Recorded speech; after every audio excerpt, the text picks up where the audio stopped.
Hello everyone, स्वागत है आप सभी का एल क्लासेस के ऑनलाइन लर्निंग प्लेटफॉर्म पे। मैं राजेंद्र सिंह आपका हार्दिक स्वागत करता हूं। और आज की जो हमारी क्लास है बहुत इंटरेस्टिंग और बहुत खास है, क्योंकि आज हम करंट अफेयर्स पढ़ेंगे 16 जनवरी का। चलिए, तो 16 जनवरी का करंट अफेयर्स जो है वो स्टार्ट करते हैं। उससे पहले देखते हैं कि आज की तिथि जो है वो हमारे लिए क्यों महत्वपूर्ण है। क्या हुआ आज के दिन ऐसा जो आपको याद रखने योग्य है। तो ध्यान रखना, काम काम की बात अपन करते हैं। अगर हमारे परीक्षा के लिए तो ध्यान रखना, 16 जनवरी 2003 की अगर मैं बात करूं, 2003 की, तो आज ही के दिन यानी 16 जनवरी 2003 के दिन ही भारत की दूसरी अंतरिक्ष यात्री या पहली भारतीय महिला, आप समझ लीजिए, दूसरी अंतरिक्ष यात्री या प्रथम भारतीय महिला या प्रथम भारतीय अंतरिक्ष महिला,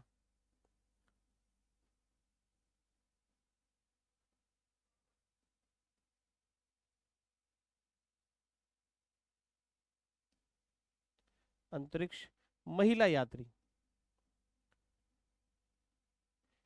जिनका नाम था कल्पना चावला। और ये कल्पना चावला जो है वो आज ही के दिन जो है अंतरिक्ष की यात्रा पर निकली थी।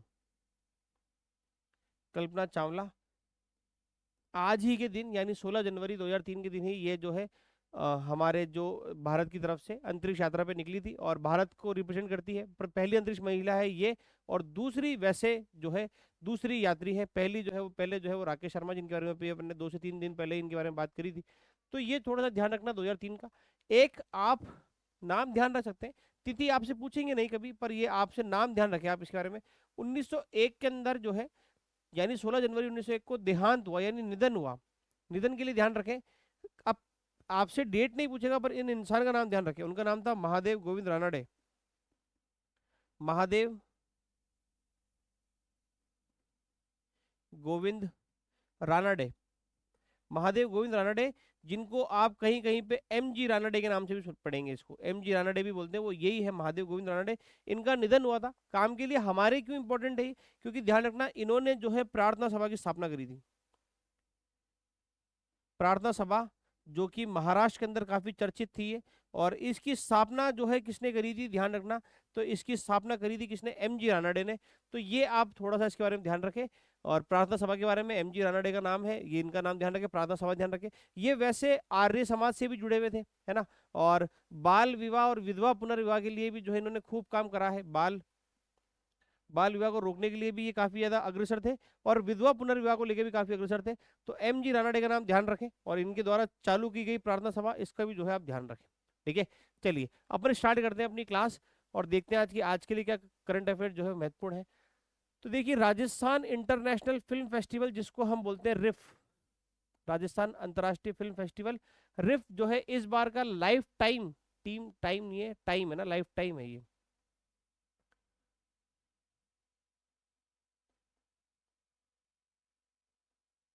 लाइफ टाइम अचीवमेंट पुरस्कार जो है वो किसे दिया जाएगा। ठीक है, तो लाइफ टाइम अचीवमेंट अवार्ड जो है वो इस बार का राजस्थान फिल्म फेस्टिवल जो हो रहा है, इसके अंदर जो है वो किसे दिया जा रहा है। तो देखिए कब होगा, अगर आपको जानना हो कि कब होगा, तो ध्यान रखना, ये होगा 27 से लेके 31 जनवरी तक।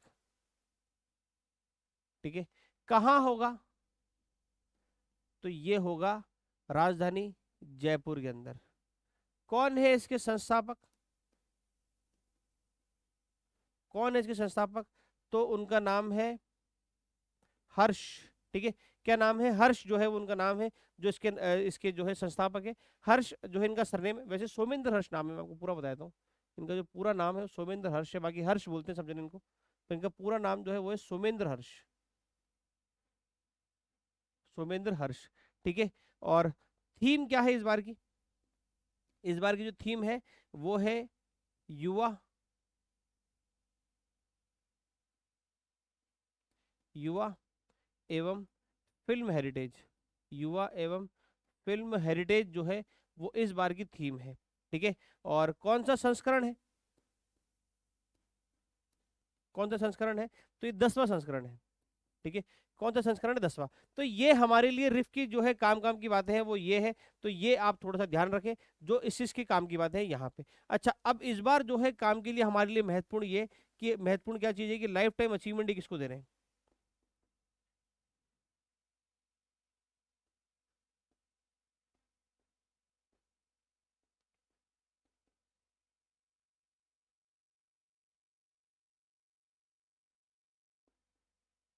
लाइफ टाइम अचीवमेंट किसको दे रही है, तो ध्यान रखना टीनू आनंद को दे रही है।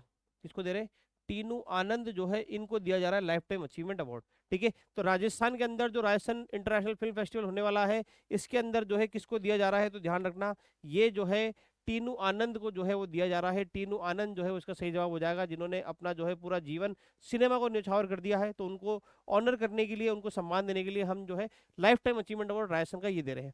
काम की बात ये आपको जो याद रखना है, नोट डाल के लिख लीजिए कि इस बार का Dada Saheb Phalke, Dada Saheb Phalke life time achievement award है ना, Dada Saheb Phalke life time achievement award.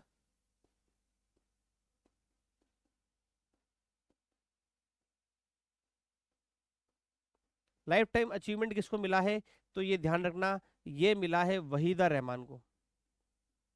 किसको मिला है, ये मिला है वहीदा रहमान को मिला है। ठीक है, दूसरा आपको जो काम की बात है ध्यान रखने योग्य, वो ये कि दादा साहब तो ध्यान रखना ही है, उसके बाद में अंतर्राष्ट्रीय फिल्म फेस्टिवल भी होता है हमारे भारत के अंदर। अंतर्राष्ट्रीय film festival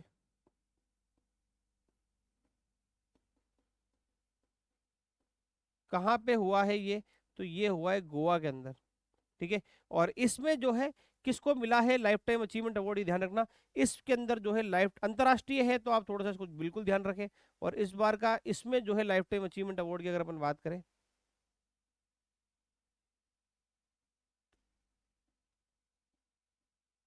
life time achievement जो है वो किसको मिला है, तो ध्यान रखना हॉलीवुड के एक्टर है माइकल डगलस। Michael Douglas. ठीक है, तो माइकल डगलस को जो है अंतर्राष्ट्रीय फिल्म फेस्टिवल जो गोवा पणजी के अंदर हुआ है, उसके अंदर लाइफ टाइम अचीवमेंट अवार्ड किसको दिया है, तो माइकल डगलस को दिया है। अब ऐसे बहुत सारे इवेंट हुए हैं, जैसे अभी खजुराहो के अंदर फेस्टिवल हुआ था, उसके अंदर जो है जावेद अख्तर को दिया है, पर वो ज्यादा इतने इंपॉर्टेंट नहीं है, पर ये दोनों इंपॉर्टेंट है, इनका ध्यान रखें। और राजस्थान की तैयारी के अंदर हमारे लिए जो है ये नाम महत्वपूर्ण है, टीनू आनंद, जिसके बारे में सवाल हमसे बन सकता है। ठीक है, चलिए उसके बाद में अगला देखते हैं, और उसके बाद में देखते हैं कि देश से संबंधित है, तो ध्यान रखें देश की पहली एसी स्लीपर, ठीक है, स्लीपर वंदे भारत ट्रेन का संचालन जो है वो कहां से कहां किया जाएगा, तो यानी स्लीपर ट्रेन अभी जो वंदे भारत चलती है उसके अंदर केवल सिटिंग जो है वो अवेलेबल है, यानी केवल बैठने की व्यवस्था है, सोने वाली जो स्लीपिंग होती है स्लीपर की कोई व्यवस्था नहीं है। पर अभी पहली स्लीपर जो है वो चलने वाली है, और पहली स्लीपर जो है वो कहाँ से कहाँ चलेगी उसके बारे में बात करेंगे। पर थोड़ा सा जो है हम हमारे वंदे भारत के बारे में देख लेते हैं कि क्या है क्या नहीं है ना। तो आप हेडिंग लिख लीजिए, पहले अपन वंदे भारत के बारे में बात कर रहे हैं आज सारी। वंदे भारत के बारे में बात कर रहे हैं, ठीक है। वंदे भारत का जो पुराना नाम है, तो पुराना नाम क्या है, तो ध्यान रखना पुराना नाम है ट्रेन 18। ट्रेन 18 कहाँ बनती है, आपसे पूछ ले भाई कहाँ बनती है, तो पुराना नाम हो गया। आपसे पूछ ले कहाँ बनती है, कहाँ बनती है, तो ये बनती है इंटीग्रल कोच फैक्ट्री चेन्नई के अंदर। इंटीग्रल कोच फैक्ट्री चेन्नई जो है वहां पे बनती है ये वाली। ठीक है, ये ध्यान रखना। सबसे पहली पहली कब चली, पहली आपसे बोले कि पहली कब चली, तो पहली चली थी 15 फरवरी, कहां से कहां तक, पहली 15 फरवरी 2019। कहां से कहां से कहां तक, कहां से कहां तक, कहां से कहां तक पूछ ले, तो ये चली थी नई दिल्ली से वाराणसी के बीच में।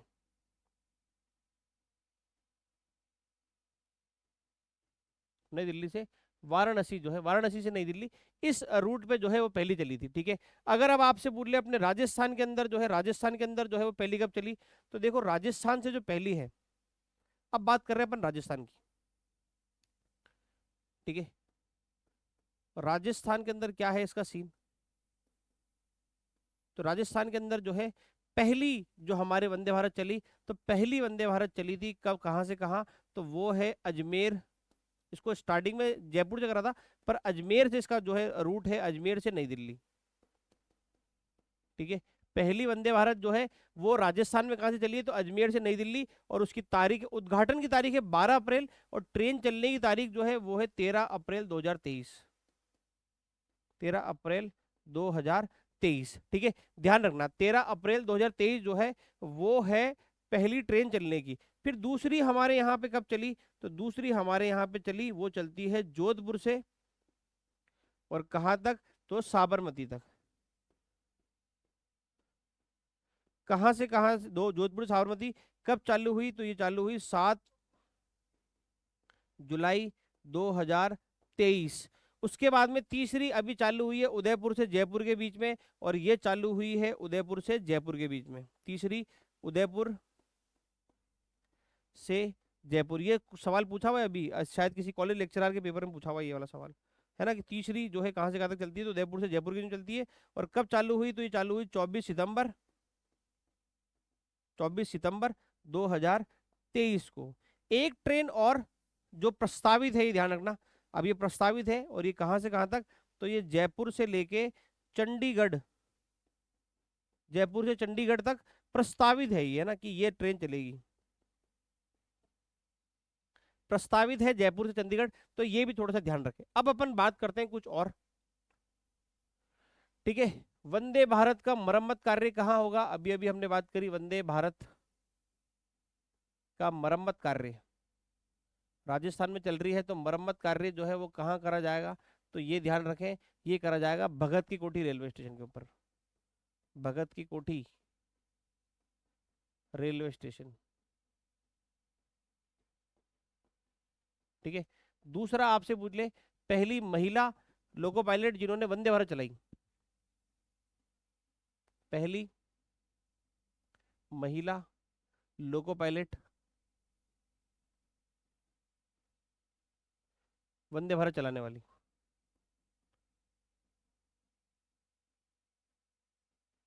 चलाने वाली महिला, उनका नाम क्या है, तो नाम ध्यान रखें सुरेखा यादव, सुरेखा यादव, ठीक है। सुरेखा यादव जो है उनका नाम है। ये भी बेसिक सी बातें ध्यान रखें, और ये सारी चीजें जो है आपको बिल्कुल ध्यान रखनी है। आप इसका स्क्रीनशॉट चाहें तो ले सकते हैं। अब है क्या, तो अब क्या है कि एक वंदे भारत जो है वो चलाई जा रही है अभी रिसेंट के अंदर, और कहाँ से कहाँ चलेगी वंदे भारत, तो वो वंदे भारत चलेगी नई दिल्ली से,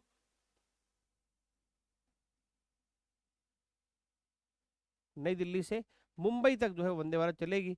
और मुंबई तक जब वंदे भारत चलेगी, तो इसी बीच में जो है जोधपुर से लेके इसको स्टार्ट करा जा रहा है एसी स्लीपर को। जोधपुर से चालू कर रहे हैं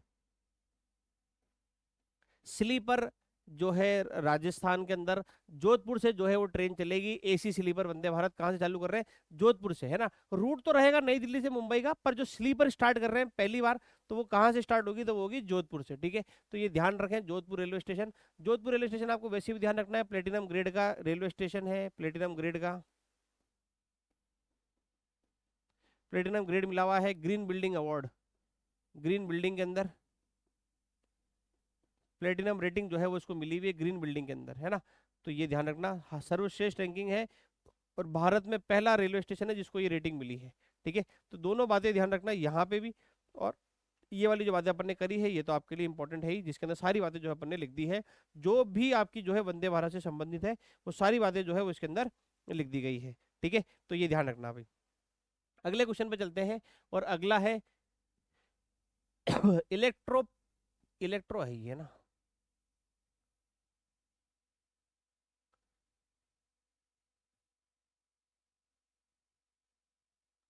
इलेक्ट्रोपैथी चिकित्सा पद्धति को मान्यता देने वाला राजस्थान जो है वो कौन सा राज्य बन गया है, तो ये थोड़ा सा आप ध्यान रखना है इसके बारे में। उससे पहले हम बात करते हैं एक सेंटर के बारे में, अभी रिसेंट बहुत काफी ज्यादा न्यूज के अंदर आया है, और वो है Rajasthan international, Rajasthan international centre, ठीक है। काफी जो है महत्वपूर्ण रहा है। कब इसकी उद्घाटना करी है, तो अभी रिसेंट के अंदर बना है, और बहुत बड़े लेवल पे जो है सेंटर बनाया गया है, ठीक है। और इसकी उद्घाटन पिछली साल ही करा है 17 अप्रैल को 2023, ठीक है। अध्यक्ष कौन है इसके, तो इसके अध्यक्ष का नाम है N C Goyal, N C Goyal, ठीक है। जो रेरा के पूर्व चेयरमैन भी है, ये ध्यान रखना, ये रेरा के पूर्व चेयरमैन भी है, कोई आपसे पूछ ले, रेरा के पूर्व चेयरमैन भी यही है, पूर्व चेयरमैन भी ये थे, ठीक है, इनको अभी जो है रिसेंट के अंदर अध्यक्ष बनाया राजस्थान इंटरनेशनल सेंटर का।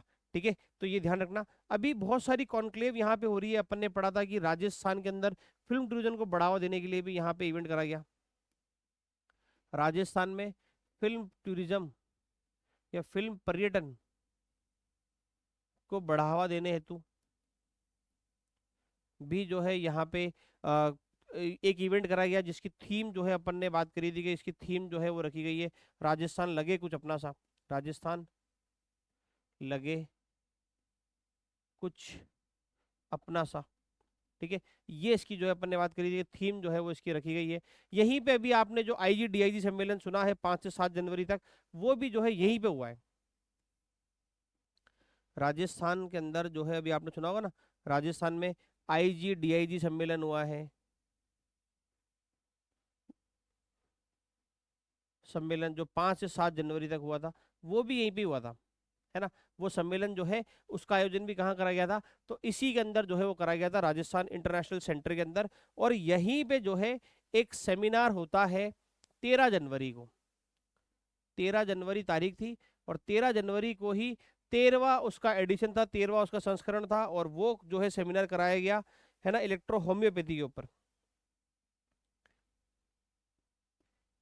इलेक्ट्रो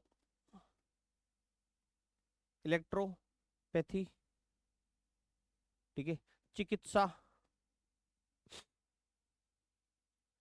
इलेक्ट्रोपैथी चिकित्सा संस्था के द्वारा जो है 13वां सेशन था इनका, 13 जनवरी को यहाँ पे करा। और इसके अंदर जो है माननीय मुख्यमंत्री भी मौजूद थे, और उन्होंने जो है मुख्यमंत्री भी मौजूद थे, और उन्होंने जो है इसको मान्यता दी है इलेक्ट्रोपैथी को। आपके दिमाग में वर्ड आ रहा होगा कि यार ये इलेक्ट्रोपैथी है क्या, वो चिकित्सा पद्धति कौन सी है। तो देखो इलेक्ट्रोपैथी के अंदर क्या होता है कि इसके अंदर केवल और केवल यानी पूर्णतः जो है औषधि का यूज होता है बस, ट्रीटमेंट के अंदर यानी इलाज के अंदर केवल केवल औषधि का ही उपयोग होता है, दूसरी किसी चीज का उपयोग नहीं होता, उसको बोलते हैं इलेक्ट्रोपैथी। तो इस तरीके की चिकित्सा पद्धति को मान्यता देने वाला जो है राजस्थान कौन सा राज्य बन गया है, तो ध्यान रखना राजस्थान जो है वो पहला राज्य बन गया है जिसने इस तरीके की चीजें जो है वो करी है, तो इसके बारे में आप ध्यान रखें। तो ये जो है बन गया है, इसको लेके एक विधेयक भी जारी करा जा चुका है राज्य सरकार के द्वारा, एक विधेयक भी जारी करा था 2018 के अंदर, एक विधेयक भी जारी करा था 2018 के अंदर। तो ये भी आप थोड़ा सा ध्यान रखना। इलेक्ट्रोपैथी चिकित्सा पद्धति के बारे में ध्यान रखना, पूर्णतः औषधि पे चलती है। और राजस्थान के बारे में आपको वैसे भी ध्यान रखना है कि पहले के बारे में अगर आपसे पूछ ले तो अंगदान,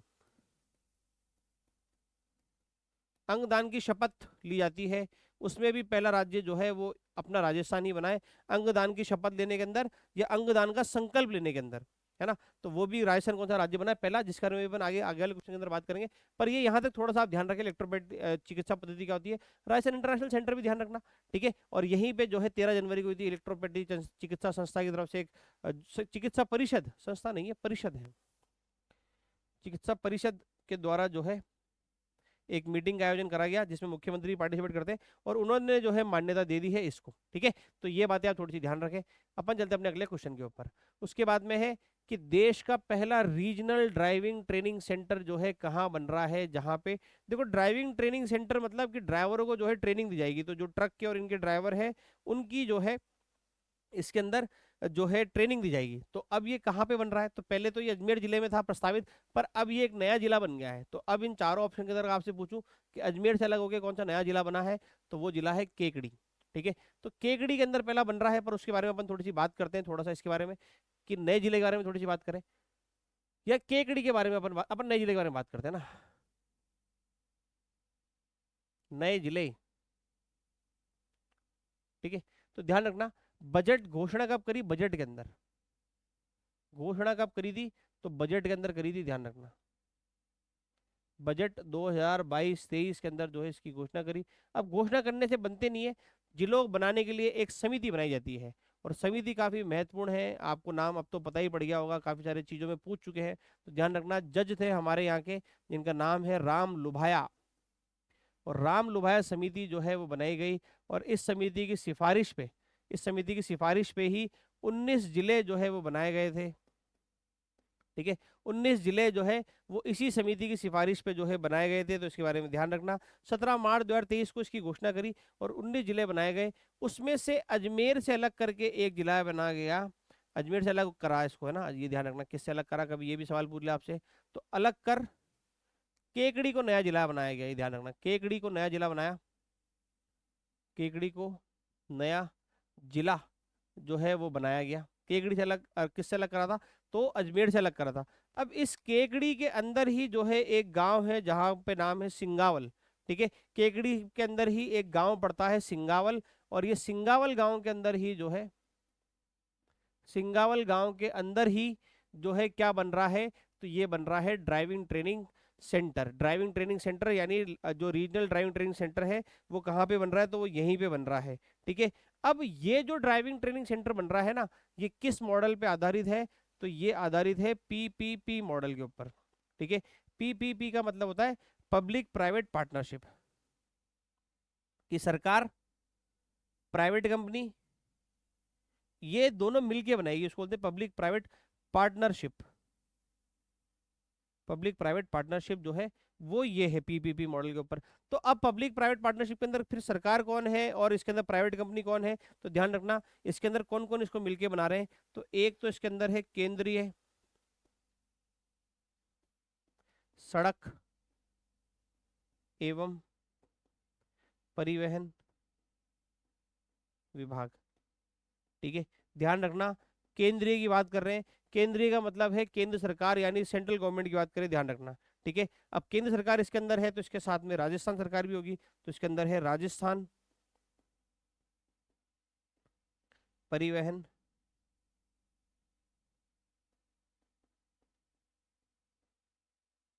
विभाग। ये दोनों जो है, ये दोनों कौन से हो गए, तो ये हो गए पब्लिक, है ना, यानी ये हो गए पब्लिक, ये क्या हो गए, तो ये हो गए पब्लिक। और प्राइवेट इसके अंदर कौन है, तो ध्यान रखना राजस्थान सड़क सुरक्षा सोसाइटी। प्राइवेट क्या कौन है इसके अंदर, तो प्राइवेट के बारे में ध्यान रखना, प्राइवेट भी लिख देते हैं। प्राइवेट है इसके अंदर राजस्थान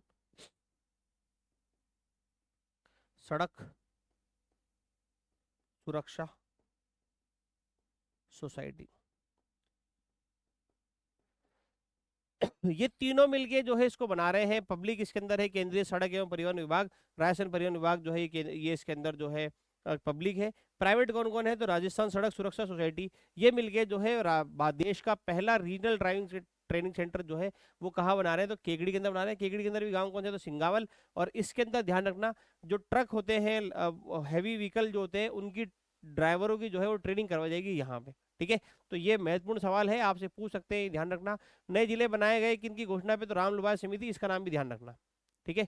चलिए उसके बाद में चलते हैं अपन आगे, और आगे देखते हैं पालासानी जोधपुर अभी काफी ज्यादा जो है चर्चित रहा, और यहाँ पे जो है चिड़ियानाथ जी की चर्चित पीठ है, ठीक है। अब क्वेश्चन से ही आपको एक चीज याद रखनी है, वो ये कि चिड़ियानाथ जी की मुख्य पीठ कहाँ पर है, तो वो है पालासनी जोधपुर के अंदर। महत्वपूर्ण है, मैं कह रहा हूँ आप लोक देवता पढ़ रहे हैं वहां पे कहीं पे इसको लिख लीजिए कि चिड़ियानाथ जी की मुख्य पीठ कहाँ है, जोधपुर के अंदर है, ठीक है। अभी किस संप्रदाय से संबंधित है, तो देखिए पीछे क्या लग रहा है, नाथ, तो ये किस संप्रदाय से संबंधित हो गई, ये हो गई नाथ संप्रदाय से, ठीक है। पर महत्वपूर्ण क्यों है, अभी क्यों चर्चित रही ये, क्योंकि योगी आदित्यनाथ जो है वो यहाँ पे आके गए हैं अभी रिसेंट के अंदर, जनवरी के अंदर ही, ठीक है। अभी जनवरी माह में ही जो है योगी आदित्यनाथ यहाँ पे चिड़ियानाथ जी के दर्शन करके गए हैं। तो ये ध्यान रखना, सवाल पूछ सकते हैं आपसे कि नाथ संप्रदाय की चिड़ियानाथ जी की जो मुख्य पीठ है वो कहाँ पर है, तो वो है पालासनी जोधपुर के अंदर, ठीक है। तो ये ध्यान रखना भाई। उसके बाद में अगर अपन बात करें बिश्नोई संप्रदाय की, तो बिश्नोई संप्रदाय किसके द्वारा चालू करा गया, तो ये चालू करा गया था जाम्बो जी के द्वारा, जाम्बो जी के द्वारा, ठीक है। जाम्बो जी के द्वारा चालू करा गया। कितनी इन्होंने उपदेश दिए, तो इन्होंने उपदेश दिए 29, जिन्होंने इसको माना 20+9 वही कहलाए बिश्नोई। और मुख्य पीठ कहाँ पर है इनकी, तो इनकी मुख्य पीठ है मुकाम के अंदर। कहाँ पर है, मुकाम के अंदर इनकी जो है मुख्य पीठ है, ठीक है। फिर अपन बात करते हैं राम स्नेही संप्रदाय। राम स्नेही संप्रदाय जो है, राम स्नेही संप्रदाय के बारे में बात करें उससे पहले आपको पता होना चाहिए कि राम स्नेही की मुख्य संप्रदाय की मुख्य पीठ तो वैसे शाहपुरा के अंदर है, पर उसके अलावा 3 और अन्य महत्वपूर्ण पीठ है। एक तो कहां पर है, शाहपुरा के अंदर, ठीक है। एक कहां पर है, खेड़, ठीक है, एक तो है खेड़ापा, एक है सीतल, और एक है रेण। ठीक है, ये चार मुख्य पीठ है जो किसकी है, राम स्नेही संप्रदाय की। चारों मुख्य पीठ जो है वो इंपॉर्टेंट है, ये ध्यान रखना। इसके बारे में सवाल आपको जो है देखने को मिल सकता है, कई बार पूछा गया सवाल है। ठीक है, मैच द फॉलोइंग के लिए भी आता है, तो ये ध्यान रखना। उसके बाद में दादू दयाल के बारे में अगर हम बात करें, दादू संप्रदाय किसके द्वारा चालू करा गया था, तो ये चालू करा गया था दादू दयाल के बारे में। कल या परसों के क्वेश्चन में अपन ने इनको पढ़ा भी है ढंग से। ठीक है, मुख्य पीठ कहाँ है, तो मुख्य पीठ है इनकी नरेना के अंदर। कहाँ पर है, नरेना के अंदर। ये ध्यान रखना, दादू संप्रदाय की मुख्य पीठ कहाँ पर है, तो ये है नरेना के अंदर। इसके बारे में भी आप बात ध्यान रखें। और उसके अलावा नाथ संप्रदाय के बारे में भी अपन ने बात करी ली। ठीक है, और नाथ संप्रदाय का जो मुख्य मंदिर है वो है जोधपुर के अंदर महामंदिर। ठीक है, ये भी ध्यान रखना, नाथ संप्रदाय का ही है। ठीक है, और नाथ संप्रदाय के जो लोग होते हैं, एक दो चीजें और बताता हूँ मैं आपको अच्छी चीज। नाथ संप्रदाय जो होते हैं वो क्या करते हैं, कान के अंदर कुंडल पहनते हैं, और वो कुंडल जो है वो बहुत भारी होते हैं।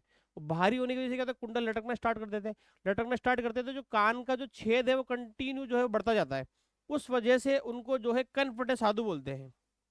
क्या बोलते हैं, कनफटे साधु। और आपसे पूछ ले कि कनफटे साधुओं का कुंभ कहाँ लगता है, तो ध्यान रखना, सेकंड ग्रेड का सवाल है ये, ब्रतहरी की गुफा के अंदर। ब्रतहरी कहाँ पर, ब्रतहरी की गुफा, और वो कहाँ ब्रतहरी, और वो कहाँ पर है ब्रतहरी का मंदिर, तो वो है अलवर के अंदर। ठीक है, वहां पे कनफटे साधुओं का कुंभ जो है वो लगता है, तो ये भी ध्यान रखना। नाथ संप्रदाय से संबंधित थे इसलिए मैं सोचा कि आपको बता दूं। और आपसे पूछ लिया जाए कि राजस्थान के कौन से ऐसे राजा हैं जो नाथ संप्रदाय से काफी ज्यादा प्रभावित थे, है ना, जो मंदिर भी उन्होंने बनवाया है, तो वो है जोधपुर के राजा मान सिंह। ठीक है, ध्यान रखना, जयपुर की बात नहीं कर रहा हूँ, जोधपुर के राजा मान सिंह, जिन्हें हम संत राजा के रूप में भी बोलते हैं। उदयनाथ जी का मंदिर और महामंदिर उन्हीं के द्वारा बनवाए गए हैं, तो ये भी बातें ध्यान रखें। ठीक है, तो ये ध्यान रखना। और चिड़ैनाथ जी की मुख्य पीठ का है, तो वो है पालासनी जोधपुर के अंदर। ये भी आपको बात जो है वो ध्यान रखनी है। चलिए, उसके बाद अपन बात करते हैं कि हाल ही में कौन सा टाइगर रिजर्व जो है भारत का पहला डार्क स्काई पार्क जो है वो घोषित करा गया है। कौन सा ऐसा पार्क है जो आपको बताना है। तो देखो, डार्क स्काई क्या है कि इसके अंदर वैसे फोटो लगाई थी पर वो आई नहीं। और डार्क स्काई में आपको वैसे बताता हूँ कि जब आप रात में देखेंगे तो आपको आसमान जो है वो बहुत गहरा दिखता है, और वहां पे तारे जो है वो बड़े आसानी से दिख जाते हैं। और इस वजह से तारों के बारे में जानना, है ना, खगोलीय घटनाएं कौन कौन सी हो रही है, इसको देखना वो वहां से बहुत ईजी हो जाता है। तो काफी डार्क जो है स्काई दिखता है, तारे जो है वो इजीली विजिबल हो जाते हैं। इसलिए भारत का जो टाइगर रिजर्व, जिसको पहला डार्क स्काई रिजर्व घोषित करा गया है, वो मध्य प्रदेश के अंदर है, जिसका नाम है पेंच टाइगर रिजर्व। ठीक है, क्या नाम है, पेंच टाइगर रिजर्व, ये आपको ध्यान रखना। और पहला है भारत का, पर दुनिया का कौन सा है, तो पांचवा है। ठीक है, ये भी ध्यान रखना, भारत का पहला है पर दुनिया का पांचवा है। भारत का पहला है पर दुनिया का कौन सा है, ये तो ध्यान रखना, दुनिया का ये जो है पांचवा है। दुनिया का कौन सा है, तो पांचवा है, जिसका नाम है पेंच टाइगर रिजर्व। और सबसे महत्वपूर्ण बात, ये दो राज्यों के अंदर आता है। ठीक है, ये मध्य प्रदेश के अंदर भी आता है, और महाराष्ट्र का जो नागपुर जिला है वो भी इससे लगता है। तो मध्य प्रदेश और महाराष्ट्र दोनों की सीमा पर ये मौजूद है, पेंच टाइगर रिजर्व। और इसके अंदर जो है, इस टाइगर रिजर्व के अंदर जो है नदी बहती है, नदी का नाम है पेंच रिवर। ठीक है, नदी बहती है पेंच रिवर। इस वजह से जो टाइगर रिजर्व है उसका नाम जो है वो रख दिया गया, क्या, पेंच। ठीक है, तो ये ध्यान रखना। अभी रिसेंट के अंदर अगर आपसे पूछ ले, तो रिसेंट के अंदर अगर मैं आपसे पूछूं कि सबसे ज्यादा टाइगर रिजर्व कहाँ है, तो ध्यान रखना, मध्य प्रदेश के अंदर सबसे ज्यादा टाइगर रिजर्व है। मध्य प्रदेश में जो है सबसे ज्यादा टाइगर रिजर्व है। कितने हैं वहां पे, तो सात, सात टाइगर रिजर्व है। ठीक है, सात टाइगर रिजर्व कौन कौन से हैं, तो एक तो आपको मालूम ही पड़ गया, पेंच। ठीक है, दूसरा है बांधवगढ़, तीसरा है कान्हा। तीसरा कौन सा है, तो तीसरा है कान्हा। ठीक है, चौथा है संजय दुगारी। चौथा कौन सा है, संजय दुगारी। ठीक है, पांचवा है रानी दुर्गावती। ये ध्यान रखना। रानी दुर्गावती जो है ना, रानी दुर्गावती जो है ये सबसे लेटेस्ट जो है अभी मध्य प्रदेश के अंदर जो बना है, तो वो यही बना है, ये ध्यान रखना है ना, रानी दुर्गावती। ठीक है, ये अभी रिसेंट में बना है, ज्यादा पुराना नहीं है, इसी साल अभी 2023 के अंदर नवंबर में इसकी घोषणा करी थी, ये ध्यान रखना। उसके बाद में जो है आपके पन्ना, छठा कौन सा है, पन्ना टाइगर रिजर्व, और सातवां कौन सा है, सतपुड़ा।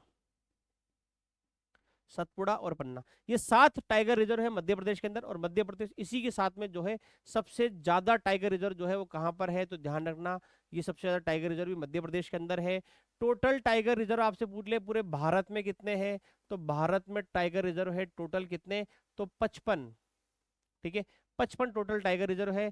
नाम ध्यान रखना, जो 54वां है उस 54वें का नाम यही है रानी दुर्गावती, जो 54वां है वो है रानी दुर्गावती, जो भी रिसेंट में मध्य प्रदेश के अंदर बना है। और 55वां टाइगर रिजर्व जो है वो अपने राजस्थान के अंदर बना है, ये ध्यान रखना, करौली धौलपुर, जो अपन ने कल परसों ही पढ़ा था, करौली धौलपुर। करौली धौलपुर जो है ये अभी रिसेंट के अंदर अपन ने पढ़ा है, और यही सबसे जो है लेटेस्ट वाला जो है वो यही है।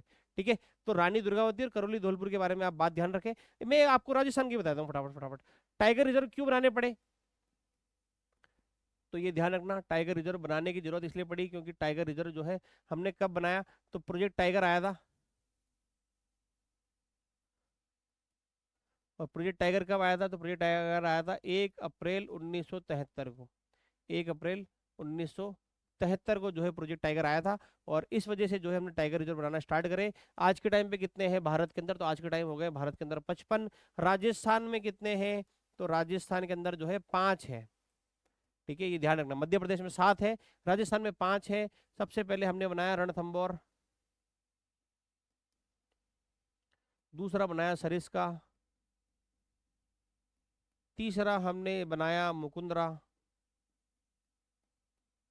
चौथा हमने बनाया रामगढ़ विषधारी, और पांचवा जो है वो हमने बनाया है अभी रिसेंट के अंदर करौली धौलपुर, जो कि भारत का कौन सा है, 55वां। ठीक है, ये ध्यान रखना, तो ये भी बात ध्यान रखना। और प्रोजेक्ट टाइगर के बारे में बात ध्यान रखना, राजस्थान के भी ध्यान रखना, मध्य प्रदेश के मैंने आपको बताई दी है कि मध्य प्रदेश के अंदर जो है कितने हैं, तो मध्य प्रदेश के अंदर 7 जो है टाइगर रिजर्व है। सबसे ज्यादा यहीं पे ही है, टाइगर स्टेट भी इन्हीं को बोलते हैं। और यहाँ पे जो है अभी टाइगर की जन टाइगर की गणना करी गई है, ये भी ध्यान रखना। टाइगर गणना जो है वो करी गई है। और टाइगर गणना में जो है कितने टाइगर है भारत के अंदर, तो भारत के अंदर टाइगर है 3167। और मध्य प्रदेश के अंदर जो है वो कितने हैं, तो वो है 526। फिर कर्नाटक के अंदर कितने हैं, तो ये ध्यान रखना 524। और राजस्थान में कितने हैं, तो राजस्थान के अंदर है 91, ये भी ध्यान रखना, 91 जो है वो राजस्थान के अंदर है। और ये और क्या ध्यान रखना है आपको, एक चीज ये ध्यान रखना, उसके बाद ये ध्यान रखना कि ST2 उम्र दराज भागिन, सबसे ज्यादा उम्र दराज भागिन है ना, उम्र दराज बागिन थी। और इसकी जो है अभी रिसेंट के अंदर सरिस्का के अंदर मौत हो गई, सरिस्का में मौत हो गई, तो ये भी ध्यान रखना, सरिस्का में इसकी जो है अभी रिसेंट के अंदर मौत हो गई है। SC2 सबसे उम्र दराज बागिन थी, ये भी ध्यान रखना। 2023 के अंदर एक और चीज बताया था मैं आपको, 2023 के अंदर जो है कुल 204 टाइगर की मृत्यु हुई है, ये भी ध्यान रखना, कुल 204 टाइगर की मृत्यु हुई है, तो ये भी बात ध्यान रखना। ठीक है, 204 टाइगर की मृत्यु जो है वो हुई है 2023 के अंदर, ये अभी काफी बुरी खबर थी भारत के लिए। और ST2 के बारे में भी ध्यान रखना। और प्रोजेक्ट टाइगर के बारे में भी बात ध्यान रखना, आपसे बोले कि टाइगर मैन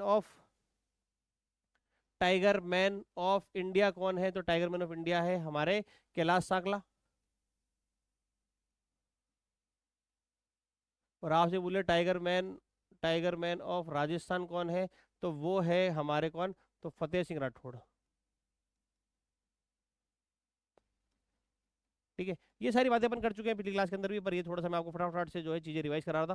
तो ये ध्यान रखना, ये सारी बातें ध्यान रखना, ये इंपॉर्टेंट है। और ये भी इंपॉर्टेंट है, टाइगर रिजर्व मध्य प्रदेश में कितने, ये भी मैंने आपको बता दिया। और पेंच टाइगर रिजर्व के बारे में ध्यान रखें, मध्य प्रदेश महाराष्ट्र दोनों की सीमा में आता है। महाराष्ट्र का नागपुर जो जिला है वो इसी से टच होता है। भारत का पहला, दुनिया का 5वां टाइगर रिजर्व, जहाँ पर डार्क स्काई जो है इसको घोषित करा गया है। इसके बीच में से एक नदी निकलती है जिसका नाम है पेंच रिवर। ठीक है, तो ये सारी बातें जो है वो आपके लिए महत्वपूर्ण है। चलिए अपन चलते हैं अपने अगले क्वेश्चन के ऊपर। और हमारा अगला क्वेश्चन जो है वो है, हाल ही में भारत और किस देश के तट रक्षकों के बीच, ध्यान रखना, तट रक्षक यानी कोस्ट गार्ड, इनके बीच में जो है संयुक्त अभ्यास जिसका नाम है सहयोग काइजन जो है वो करा गया। तो ये बहुत ही इंपॉर्टेंट है। ठीक है, और सहयोग काइजन जो है कोस्ट गार्ड के बीच में करा गया, ध्यान रखना। तटरक्षकों के बीच में करा गया है, इंपॉर्टेंट है। और सहयोग काइजन, सहयोग काइजन जो है वो करा गया है, ठीक है। सहयोग काइजन तटरक्षकों का एक वो है। मैं आपको एक काम करता हूँ, देश के नाम के अनुसार जो है मैं आपको सारी चीजें जो है वो इसके अंदर लिखवा देता हूँ, ठीक है। तो ये ध्यान रखना।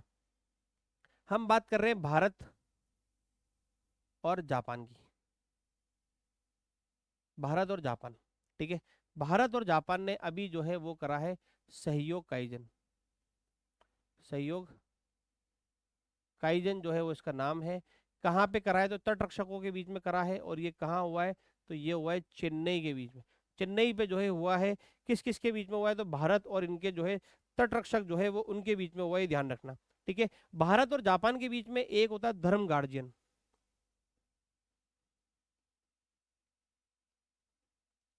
धर्म गार्जियन कौन करती है? तो ध्यान रखना आर्मी जो है वो करती है धर्म गार्जियन।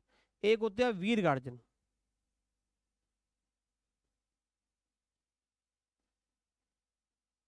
वीर गार्जियन कौन करती है? तो ये करती है एयरफोर्स के बीच में होता है, ध्यान रखना, ठीक है। एयरफोर्स के बीच में होता है। एक होता है जिमेक्स, जिमेक्स किसके बीच में होता है? तो ध्यान रखना दोनों देशों की जो है नेवी जो है वो इसके बीच में होता है, जिमेक्स, ठीक है। और एक और होता है शिन्यू मैत्री, भाई ये इतनी इंपॉर्टेंट नहीं है, ज्यादा वो नहीं है, शिन्यू मैत्री,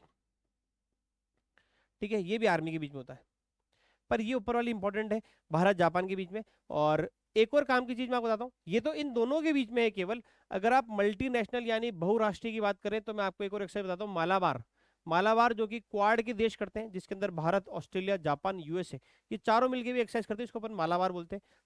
तो वहां पे भी जापान और भारत आ जाते हैं। पर ये जो हमने लिखी है केवल केवल वही एक्सरसाइज है जो भारत और जापान के दोनों के बीच में होती है केवल, ठीक है। तो ये चीजें ध्यान रखना। कुछ और इस बार इंपॉर्टेंट जो है वो रही है, जो अभी रिसेंट में भी हुई है, तो उसके बारे में अपन थोड़ा सा बात कर लेते हैं, ठीक है। जैसे आपसे पूछ ले डेजर्ट साइक्लोन, ये अभी अभी रिसेंट के अंदर राजस्थान के अंदर हुई है, ध्यान रखना, महाजन फील्ड रेंज के ऊपर डेजर्ट साइक्लोन। दो देशों के बीच में जहां पे दोनों में डेजर्ट है, तो वो है एक तो भारत, और भारत के साथ में कौन सा है? तो यूएई। डेजर्ट साइक्लोन के साथ में आपसे बोले डेजर्ट फ्लैग, तो डेजर्ट फ्लैग भी जो है वो किस किस के बीच में होता है? तो ये होता है भारत और यूएई। आपसे पूछ ले जायद तलवार, ये महत्वपूर्ण महत्वपूर्ण बता रहा हूँ मैं आपको, ये भी किस किस के बीच में होता है? तो ये भी होता है भारत और यूएई, ठीक है। फिर आपसे पूछ ले विनबैक्स, तो ये विनबैक्स होता है किस किस के बीच में? तो ये होता है भारत और वियतनाम, ठीक है। कहाँ पे हुआ है? तो ये हुआ है हनोई, हनोई किसकी राजधानी है? तो वियतनाम की राजधानी है, वहीं पे हुआ है, ठीक है। अभी जायद ये जो डेजर्ट साइक्लोन है ये कहाँ हुआ है? तो ये हुआ है राजस्थान के अंदर, ठीक है। विनबैक्स जो है ये आपको मालूम पड़ गया। फिर है ऑस्ट्रा हिंद,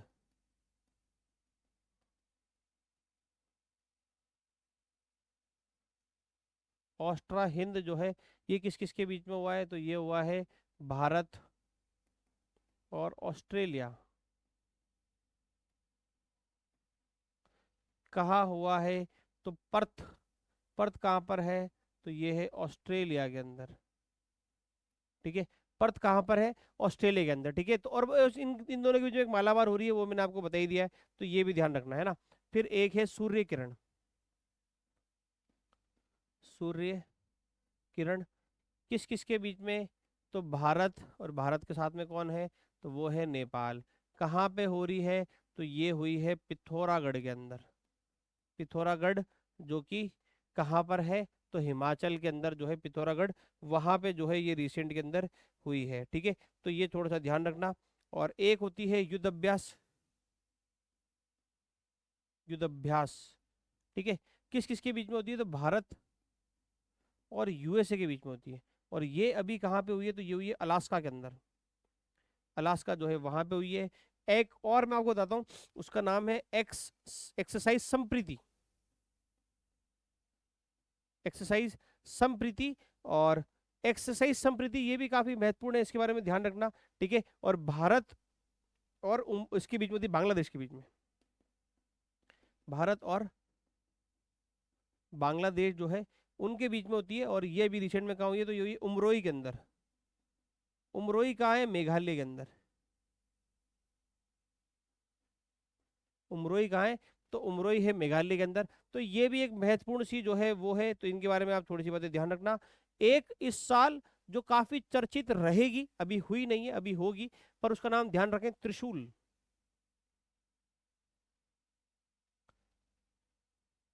त्रिशूल, त्रिशूल काफी महत्वपूर्ण है, और ये भारत जो है वही करेगी, ठीक है।